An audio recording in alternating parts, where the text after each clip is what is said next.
Maraming buy and sell ang nagalit at nag-react dun sa huling video na pinost ko regarding sa pag-check ko ng Toyota Hilux na pinapag-check ng aking client. Kasi ba naman, ito't makikita ninyo na ultimo paint chine-check ko pa.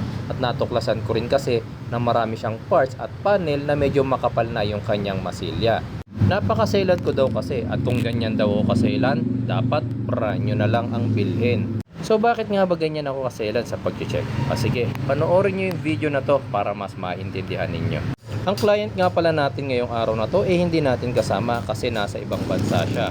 So technically, wala siya para masilip man lang kung ano ba yung itsura ng sasakyan. So sa mga gantong pagkakataon mga boss, kailangan mas doble selan ako sa pag-check.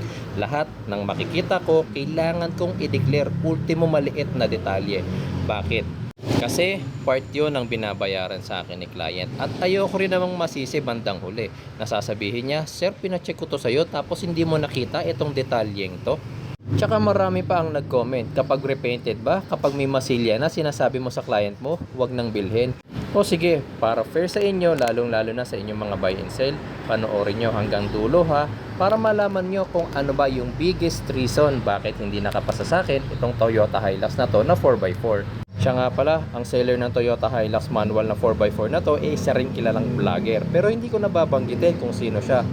Kanina napaandar ko na yung makina, tinignan ko kung may mga indicators na hindi gumagana. Pero okay naman lahat. Tapos, scanning na tayo. Pero ang unang-una ko napansin, lundo na agad yung kanyang upuan. O sige, wag na nga nating pagbasihan yung upuan. Marami na rin kasing nagagalit sa akin Paano daw? Kung mataba yung driver, kung malaking tao yung driver. Pero tignan nyo rin dito sa kanyang side panel. Yung mga buttons, burado na rin yung kanyang mga icons, di ba? Total nag-i-scan pa naman para mas maging efficient yung oras natin. Nilabas ko muna yung aking digital na paint tester. Dito sinusukat natin yung kapal or nipis ng pintura ng isang sasakyan. Below 200 is mako-consider na original paint pa. Pero kapag lumampas na ng 200 pataas, medyo meron na siyang repair. Ngayon sir, itong part na to masilyado po to. Ayan o. Yan po iba itunog o. Lata. Ito parang pinto yung kinakatok natin. Or below yan 190. Yan o. Iba yung tunog. 437 dito. Obvious din naman po na ano na to.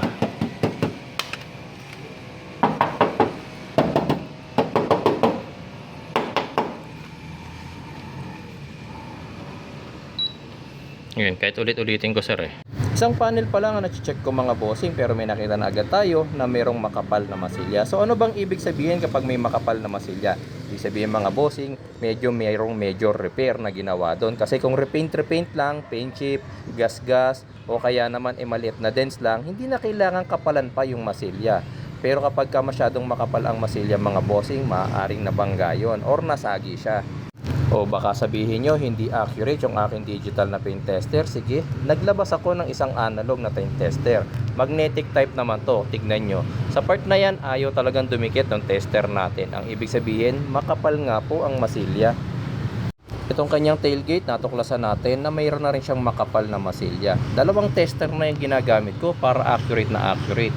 Kung mapapansin nyo rito sa part na to, na mamagnet pa ng konti, di ba? Pero dito, hindi na, as in bumibitaw agad yung ating paint tester. Kahit gabitan ko yan ng digital, mapapansin nyo, ang taas ng reading niya. Ang yan. Kaya yung tester din natin bumibitaw agad Yan. So yung sa tailgate, meron din po tayong repaint.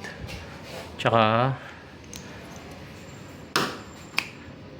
tingnan ko lang. So ito rin sir, repaint din Yan, so medyo marami-raming repaint dito sa may tailgate part. Repaint and masilyado po yan, kaya po ganyan po kabilis bumitaw yung tester natin. Ayan Pati dito sa rear right panel, makapal din ang masilya. Bumibitaw agad yung tester natin at kahit gamitan ko yan ng digital, mataas din yung kanyang reading. Tignan nyo, 560, meron pang mas mataas dyan 800.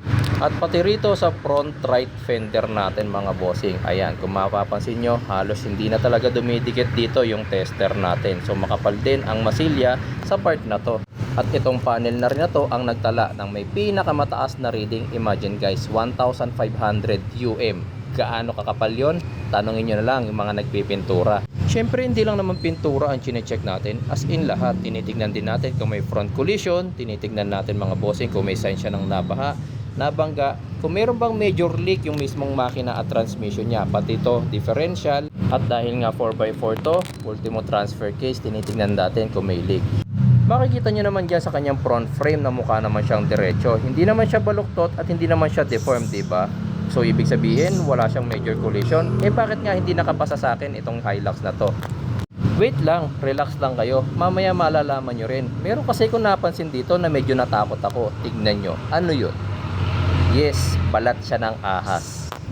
Para kasing hindi pa ganun katuyo yung balat ng ahas, parang kahuhubad niya lang. Kaya tuloy natakot ako. Mamaya yung ahas nandun pa sa mismong sasakyan.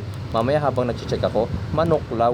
Sabi pa naman ng mga nag-comment doon sa naunang video, mukhang Philippine Cobra pa ata. Pati baterya, yung health niya at yung charge niya, tinitignan natin kung okay pa naman. At nakapasa rin naman siya sa akin. Chinek natin ang dipstick at inalam natin yung quality ng oil niya. Dito mapapansin natin na sobrang baba na rin ng kanyang langis. Dagdag mo pa na napakaitim na nito. Good thing na wala namang sign na naghahalo yung coolant at langis. At yung amoy ng kanyang langis, hindi naman amoy crudo. Pati radiator, syempre chinecheck din natin kung may sign ba na naghahalo yung coolant at langis niya. And pumasa rin naman siya. Makikita ninyo, nasa tamang level din naman yung kanyang coolant. Napansin ko rin na basag yung kanyang tailgate, kaya ayan, lumalabo na at napapasok na ng tubig. Chinek ko yung kanyang kasa record pero ni isa, wala siyang PMS sa kasa. Saan kaya nagpapa-PMS yung dating may-ari nito? Dito sa interior, ugali ko rin na magbaklas ng mga panels. Binubuksan ko yung glove box niya. Tinitignan ko kung marami bang masyadong dumi o mga maputik pa yung itsura ng mga wires niya, ng mga sakit, at kung marami bang evidence ng kanyang kalawang. Pero kayo, anong tingin nyo dito sa Hilux na to? Sinilip ko yung ilalim ng upuan at dito'y napansin ko, medyo marami-rami ring mga rusted parts. Ayan, yung railings niya kung mapapansin nyo, diba, ang dami na niyang kalawang. Pero kung di ako nagkakamali, this is 2019 model, so 7-year-old pa lang yung sasakyan na to. Lumipat naman ako sa may driver side at doon ko tinignan kung marami bang rusted parts dito. Inaalam din natin kung may sign ba na nabaha siya. Kung mapapansin nyo, marami ring rust yung kanyang railings, diba? O eto, closer look. Kayo na mag-decide kung flooded ba ang Hilux na to o hindi. Tignan niyo yung mga railings niya. Medyo makakapal kasi masyado yung kanyang mga kalawang, 'di ba? Tapos yung mga foam, parang meron din ako nakikita mga stain, ayun oh. Tignan niyo maigi, 'di ba? Pero again, hindi rin po yan ang reason kung ba't hindi nakapasa sa akin ang Hilux na to. Meron pong mas malalim na dahilan. Pwede nating sabihin medyo konting dahilan yan. Malapit-lapit ko nang i-reveal sa inyo kung ano yung number 1 reason kung ba't hindi nakapasa sa akin ang Hilux na to. Napansin ko rin tong bandang pedal, kung makikita ninyo, sobrang putik, diba? Pinapasok ba ng putik ang Hilux? At eto na mga boss, i-reveal ko na sa inyo kung bakit nga ba hindi nakapasa sa akin tong Hilux na to. Yung mga nakita nyong rust kanina, yes, pwede na natin hindi ipasa yung Hilux na to. Pero mayroon pang mas mabigat na dahilan. Eto mga boss. Wait lang natin. Hindi ba siya nag-high eh? Wait lang. Wait lang siya. Under ko. Dali ah. Okay.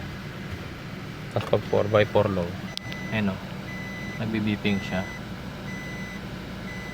Tapos yan din yung lumabas dito.